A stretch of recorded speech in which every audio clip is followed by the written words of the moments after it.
आज आप BJP expert ज्यादा हो गए, पेट्रोलियम एक्सपर्ट कम हो गए सर। क्योंकि मुझे याद है बहुत अच्छे से 2012-13 तक जब जब पेट्रोल के दाम पे आपको हम बुलाते थे पेट्रोलियम एक्सपर्ट के तौर पे, तो आप ये तरीके बताते थे कि कैसे सस्ता बेचा जा सकता है पेट्रोल। अब आप ये जस्टिफाई करते हैं बैठ के कि क्यों महंगा है पेट्रोल।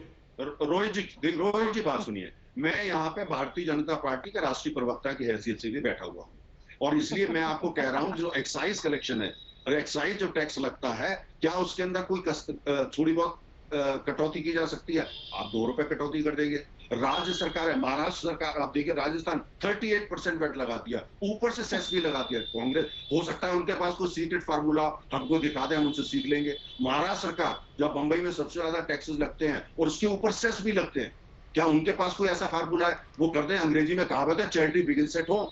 पर ये प्रश्न नहीं है। टैक्सेस परसेंटेज पे लगते हैं, एड वैलोरम लगते हैं, केंद्र के तो फिक्स्ड होते हैं। और जो एक्साइज बढ़ाई गई थी वो एक्साइज नहीं थी, रोड, क्योंकि कोविड के बाद से रोड इंफ्रास्ट्रक्चर पे जो पैसे की कमी हो गई थी वो उसके लिए लिया गया था और उसी के लिए प्रयोग हो रहा है। खुली किताब है सब कुछ, सब कुछ खुली किताब है। मतलब लेकिन आज जो है केंद्र या राज्य विकल्प बहुत ज्यादा नहीं। जो मैंने सवाल आज आपसे उठाया है कि 100 रुपए का होगा पेट्रोल डीजल तभी मानेगी सरकार, मतलब आप लोग उसी तैयारी में हैं?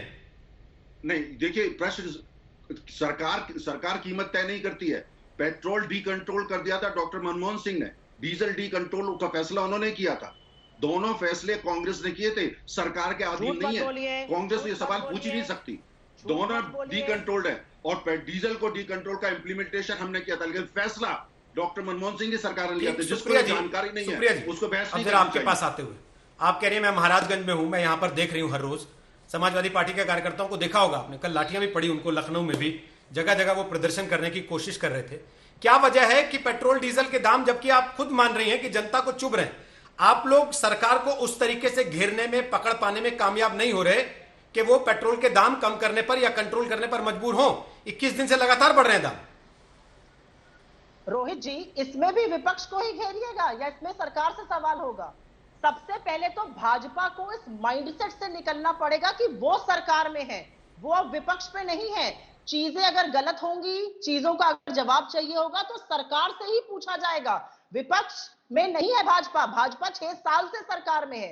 और जहां तक नरेंद्र तनेजा जी ने एक बात कही कि कोविड के बाद ऐसे हालात बन गए, उसका सिंपल सा आंसर यह है कि कोविड के बाद तो चलिए लगातार दाम बढ़ते गए, जबकि इकोनॉमिक्स ये कहती है कि जब कंजम्पशन गिरता है, कंजम्पशन को बढ़ाने के लिए चीजों के दाम कम करने चाहिए। इकोनॉमी 101 तो इनके यहाँ किसी को आती नहीं है, वो भूल जाइए।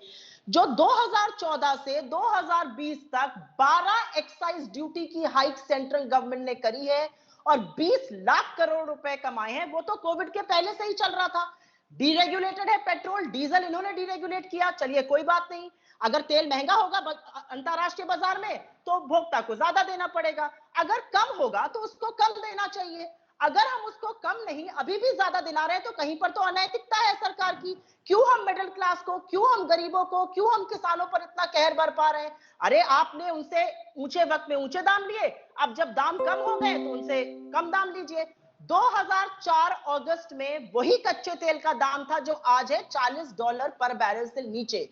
तब हम 36 रुपए पेट्रोल के देते थे, 24 रुपया डीजल का देते थे और 261 रुपया एक एलपीजी सिलेंडर का देते थे। आज 80 से ऊपर पेट्रोल डीजल के लिए दे रहे हैं और लगभग 600 रुपए एलपीजी सिलेंडर के लिए दे रहे हैं। तो कोरोना का सहारा थोड़ा सा रुकते हुए छुपिए, अनुराग भदौरिया को जरा चर्चा में ले आए।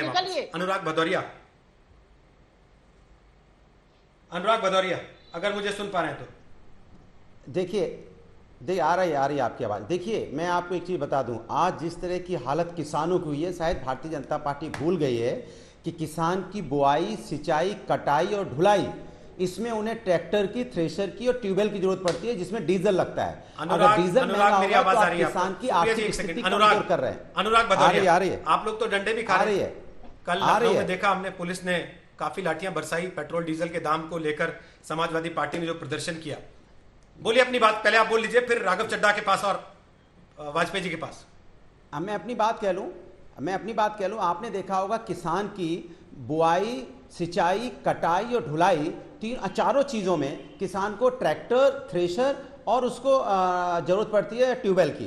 अगर ये और सारी चीजें ये चलती हैं डीजल से, डीजल महंगा करोगे तो अब किसान की आर्थिक स्थिति कमजोर हो जाएगी, किसान रोने लगेगा। वैसे ही किसान पहले से आत्महत्या कर रहा है भारतीय जनता पार्टी की सरकार में, उनकी इनकम वैसे ही उसकी लागत नहीं मिल रही है। आप किसान विरोधी भी हो गए, इसके साथ आप मध्य वर्ग विरोधी भी हैं, क्योंकि मध्य वर्ग जो व्यक्ति है वो उसकी जरूरतों की जो सामान है, चाहे वो सब्जी हो, फल हो, चाहे दूध हो, सब महंगा हो जाएगा, क्योंकि डीजल पेट्रोल महंगा होगा तो जरूरतों के सामान महंगे हो जाएंगे। तो आप एक्चुअली आप मध्य वर्ग को भी परेशान कर रहे हो।